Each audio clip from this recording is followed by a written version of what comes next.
कसली?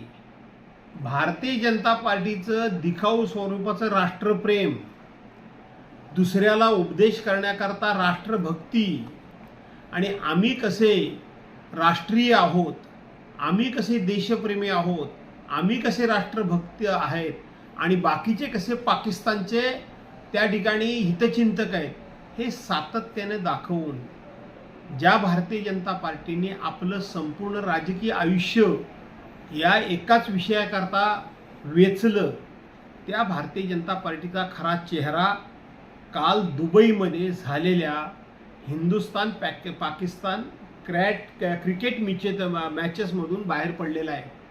Bharatiya Janata पार्टीसारखी bogus party, Bharatiya Janata पार्टीसारखी Pakistan धार्जिनी party, Bharatiya Janata पार्टीसारखी bundle party पुऱ्या देशामध्ये शोधून सापडणार नाही. काय सांगत होते भारतीय जनता पार्टीचे लोक आणि भारतीय जनता पार्टीचे नेते कि एक साथ पानी और खून नहीं बह सकता, गोली और गाली एक साथ नहीं रह सकता, हमारे रगों में खून नहीं गरम गरम सिंदूर बह रहा है.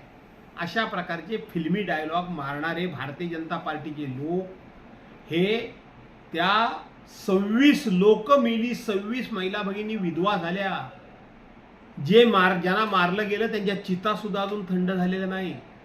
ज्यांच्या कपाळावरची कुंकू पुसली गेली त्यांच्या डोळ्यातलं पाणी सुद्धा अजून थांबलेलं, अश्रुद्धा सुकलेले नाहीत, थांबलेले नाहीत. त्यावेळेला भारतीय जनता पार्टी ज्या पाकिस्तानने हे सगळं केलं त्या पाकिस्तान बरोबर तिथं खेळ करून तुम्ही म्हणता तसे 1000 कोटी रुपये कमवून देण्याचं काम पाकिस्तानला केलं.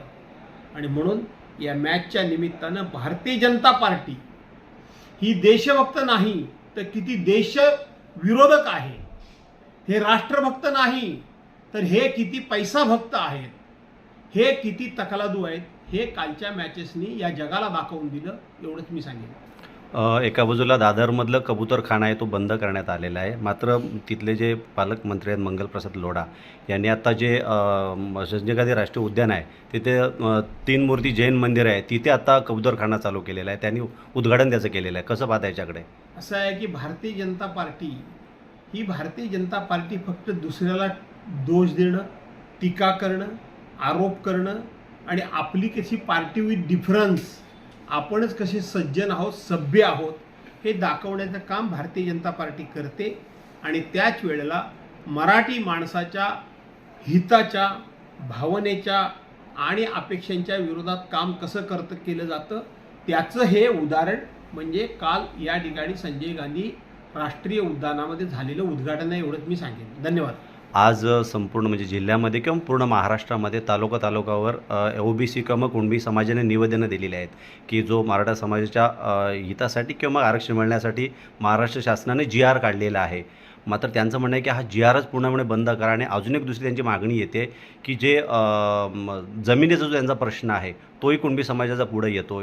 हे सर्व कसं बघताय? कारण एका बाजूला मराठा समाजाला GRच्या माध्यमातून मदत सरकार करते, मात्र एका बाजूला ओबीसी समाजही रस्त्यावर उतरताना दिसतोय. असं आहे की आता जो GR निघाला त्या GR मध्ये काय म्हटलंय की ज्यांच्याकडं पूर्वीचा ओबीसीचा दाखला आहे, कुणबी प्रमाणपत्र आहे, त्यांनाच हे मिळेल.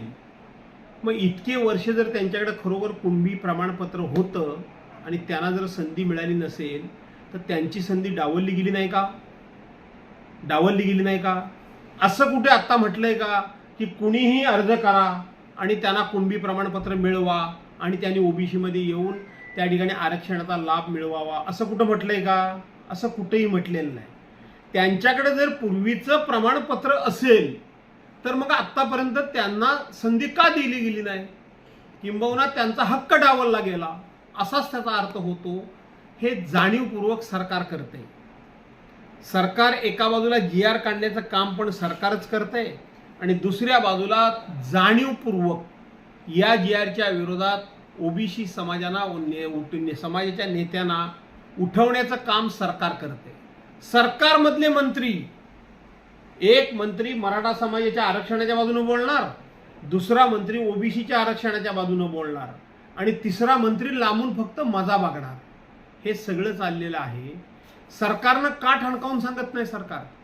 कारण हे आरक्षण 2013-14 मध्ये काँग्रेस राष्ट्रवादी काँग्रेसने पहिलं दिलं. त्या दिवशी त्या मंत्रिमंडळामध्ये मी होतो. स्पष्टपणे या मसुद्यामध्ये म्हटलेलं आहे की ओबीसीचं कुठेही आरक्षणाला धक्का न लागता मराठा समाजाला आरक्षण दिलं जाईल. कोण असं म्हणालं की ओबीसीचं आरक्षण काढून घ्या आणि मराठा समाजाला द्या? जाणीवपूर्वक Maratha versus OBC, Hindu versus मुसलमान अशा पद्धतीनं या समाजामध्ये भेद निर्माण करण्याचं काम हे भारतीय जनता पार्टीनं सुरू केलेलं आहे. त्याचा हा परिपाक आहे. यापेक्षा त्याच्यावर मला काय भाष्य फार करण्याची आवश्यकता वाटत नाही. एबीपी माझा, उघडा डोळे बघा नीट.